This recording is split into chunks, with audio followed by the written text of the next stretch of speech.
मित्रांनो, आज आहे अनंत चतुर्दशी आणि आजच्या दिवशी आम्ही नवीन प्रोजेक्टची अनाउन्समेंट करत आहे की जो आपला नवीन 2,60,000 रुपये असलेला गुंठा असलेला प्लॉट लवकरात लवकर तुमच्यापर्यंत येणार आहे. 3 ते 4 दिवसामध्ये त्या प्लॉटचा व्हिडिओ तुमच्यापर्यंत येईलच. पण आज आमच्या बाप्पांचं विसर्जन आहे आणि त्यानिमित्त आम्ही हा व्हिडिओ बनवलेला आहे. बाप्पांना आम्ही 10 दिवस आमच्या घरामध्ये आणलं आणि जेवढी जमेल जेवढी शक्य होईल तेवढी भरभरून बाप्पाची सेवा केली. बाप्पांनी आमचं घर सुख शांती समृद्धीने भरभरून टाकलं. तसंच गणपती बाप्पा तुमचंही घर सुख शांती समाधानाने भरभरून टाकू ही श्री गणपती चरणी प्रार्थना. आमच्या आणि आमच्या दोघांचा चॅनल आहे ब्लॉगिंगचा चॅनल. याच्यामध्ये तुम्हाला प्रॉपर्टी सुद्धा माहिती मिळतात आणि डेली ब्लॉग सुद्धा पाहायला मिळतात. तर आता पुढचा ब्लॉग तुम्ही पहा जो अतिशय सुंदर असा ब्लॉग आहे. आम्ही पुण्यातील गणपतींचं दर्शन घेतलं आणि पुण्यामध्ये गणपती असताना पुण्यामध्ये एवढ्या मोठ्या प्रमाणावरती गर्दी असते. पुण्यातील लोक, पुण्याच्या बाहेरील लोक आणि एवढंच नव्हे तर देशाच्या बाहेरचे लोक सुद्धा पुण्याचा गणपती पाहण्यासाठी आवर्जून येतात. तर हा व्हिडिओ आणि हा ब्लॉग शेवटपर्यंत पहा आणि आपले नवनवीन ब्लॉग पाहण्यासाठी आपल्या चॅनलला सबस्क्राईब करून ठेवा, बेल आयकॉनला प्रेस करून ठेवा. तर बोला गणपती बाप्पा मोरया.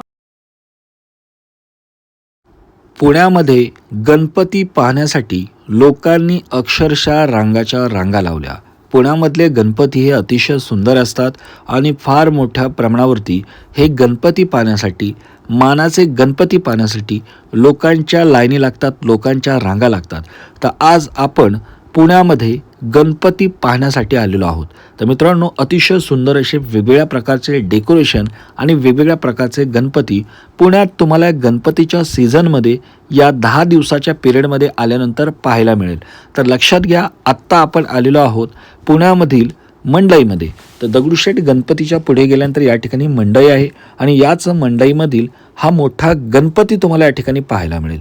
तर ह्यावेळेस अतिशय सुंदर असं हे मंदिर त्यांनी उभारलेलं आहे. खरंच त्यांचं कौतुक करण्यासारखं आहे आणि या ठिकाणी आम्ही गणपती बाप्पांचं दर्शन घेण्यासाठी आलेलो आहोत.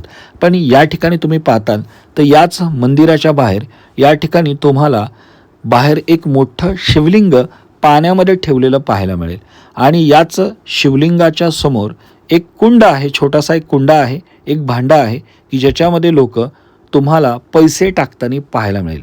तर ज्याच्या मनामध्ये काही भावना आहे, काही इच्छा आहे, ती इच्छा धरून लोक टाकत असतील किंवा अशीच दक्षिणा त्याच्यामध्ये टाकत असतील.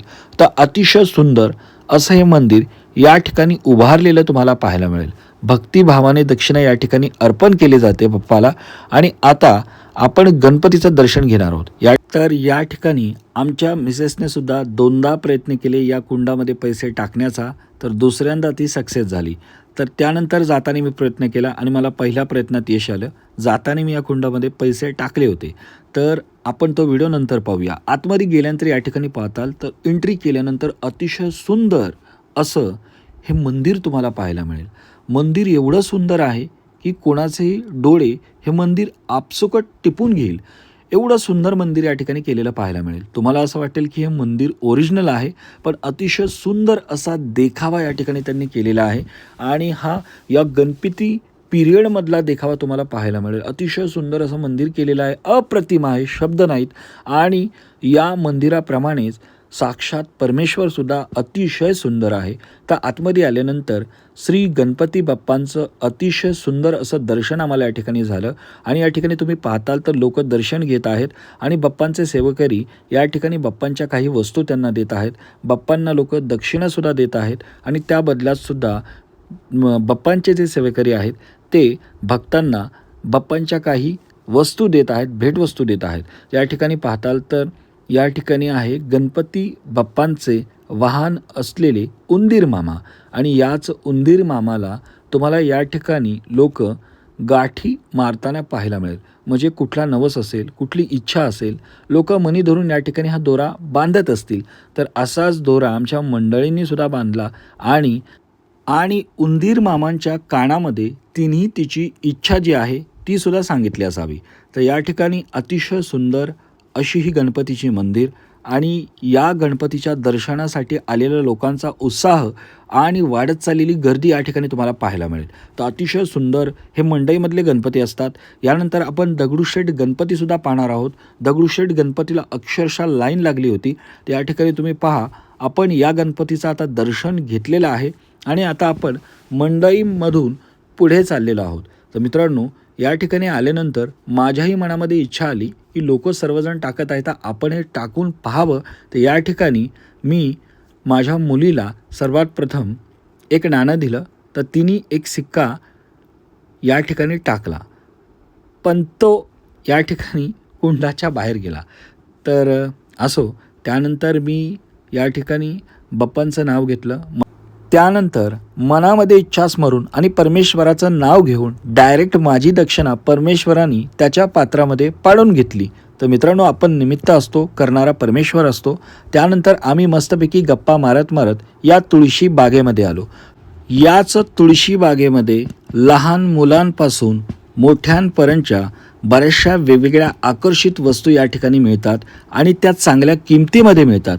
त्यामुळे या ठिकाणी लोक विशेष करून गर्दी करतात. तर या ठिकाणी तुम्ही पाहताल, तुम्हाला सर्व प्रकारची लोक या ठिकाणी आलेली पाहायला मिळेल. तर मित्रांनो, या ठिकाणी विविध प्रकारच्या वस्तू आहेत आणि याच ठिकाणी आणखी एक सुंदर असा गणपती आहे. त्या गणपतीचं सुद्धा आपण या ठिकाणी दर्शन घेणार आहोत. या ठिकाणी तुम्हाला बरेचसे लोक आलेली पाहायला मिळेल. या ठिकाणी लाईनसुद्धा लागलेली आहे समोर. तर हा जो गणपती आहे हा तुळशी बागेमधील गणपती आहे आणि याच तुळशी बागेमधील गणपतीचं आता आपण दर्शन घेणार आहोत. तर मित्रांनो, विशेष करून पुण्याच्या बाहेरील असेल एवढंच नव्हे तर बऱ्याच वेळा तुम्हाला भारताच्या बाहेरील सुद्धा लोक गणपतीच्या सीझनमध्ये, गणपती पिरियडमध्ये गणपती पाहण्यासाठी आलेली पाहायला मिळेल. तर खरंच भारताची संस्कृती ही परकीयांना सुद्धा आकर्षित करायला लागली असं म्हणायला हरकत नाही. आणि खरंच एवढी सुंदर अशी ही गणपती बाप्पांची मूर्ती आहे आणि एवढे सुंदर असे दागिने बाप्पांना घातलेले आहेत. या ठिकाणी तुम्ही लाईन लागलेले पाहू शकता. आता पलीकडे दगडूशेठ गणपती सुद्धा आहे, तो सुद्धा आपल्याला पाहायचा आहे. पण या ठिकाणी गर्दी तुम्हाला चांगलीच असलेली पाहायला मिळेल. तर पुढे गेल्यानंतर या ठिकाणी आम्ही थोडीशी मुलीसाठी शॉपिंग केली. या ठिकाणी मुलीसाठी एक ड्रेस घेतला. 2-3 ड्रेस पाहिल्यानंतर मुलीसाठी एक ड्रेस आम्ही चॉईस केला. तर या ठिकाणी ड्रेस घेतल्यानंतर आम्ही पुढे गेलो.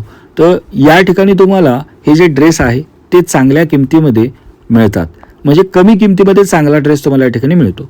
तर बरेचसे लोक गणपतीचा सीझन असेल, त्याचबरोबर दिवाळीमध्ये असेल किंवा इतर वेळेसही या ठिकाणी येतात. तर तुम्हाला तशी या ठिकाणी गर्दी ही नेहमीच असते, पण बरीच गर्दी ही दिवाळीच्या काळामध्ये आणि गणपतीमध्ये किंवा सणासुदीला या ठिकाणी तुम्हाला गर्दी ही जास्त प्रमाणावरती पाहायला मिळेल. तर या ठिकाणी तुम्ही आवर्जून शॉपिंगसाठी या. चांगल्या किमतीमध्ये चांगला ड्रेस या ठिकाणी तुम्हाला मिळतो. त्यानंतर आपण समोर आता थोडासा नाश्ता करण्यासाठी चाललो आहोत. या ठिकाणी मित्रांनो, बरंच फिरल्यानंतर आम्हाला भूक लागली आणि भूक लागल्यामुळे या ठिकाणी आम्ही मस्तपैकी स्पंज डोसा खाण्यासाठी आलो. या ठिकाणी अतिशय उत्तम प्रकारचा चांगल्या क्वालिटीचा स्पंज डोसासुद्धा मिळतो आणि या ठिकाणी चव एवढी अप्रतिम आहे की लोक या ठिकाणी गर्दी करताना तुम्हाला पाहायला मिळेल. चव खरंच अप्रतिम आहे. तुम्ही सुद्धा या ठिकाणी आल्यानंतर या ठिकाणचा डोसा खाऊन पहा. तर आता पुढे गेल्यानंतर या ठिकाणी तुम्हाला श्रीमंत दगडूशेठ हलवाई गणपतीचं दर्शन झाल्याशिवाय राहणार नाही. पण दर्शन एवढं सोपं नव्हतं, कारण की या ठिकाणी जी लाईन लागली होती ती फार मोठ्या प्रमाणावरती लाईन लागली होती. जो तो या गणपतीकडे आशेने, भक्तिभावाने आकर्षित होतो आणि या ठिकाणी आल्यानंतर बाप्पाचं रूप पाहिल्यानंतर तो गणपतीच्या दर्शनामध्ये अक्षरशः गुंगून जातो, भारावून जातो. लोक अक्षरशः उभा राहून सेल्फी असतील, व्हिडिओज असतील या ठिकाणी काढताना तुम्हाला पाहायला मिळतील. अतिशय सुंदर असा देखावा ह्या वर्षीचा दगडूशेठ गणपतीचा केलेला तुम्हाला पाहायला मिळेल. अतिशय सुंदर असा हा गणपती आणि भक्तांच्या हाकेला धावणारा हा गणपती आहे, म्हणून याचं नावसुद्धा तेवढं मोठं आहे. मित्रांनो, हा ज्याच्या त्याच्या भक्तिभावाचा आणि श्रद्धेचा भाग आहे. तुम्ही दगडूशेठ गणपतीचं दर्शन घेतलं का कमेंट करून कळवा आणि चॅनलला सबस्क्राईब करून ठेवा आणि बेल आयकॉनला प्रेस करायला विसरू नका.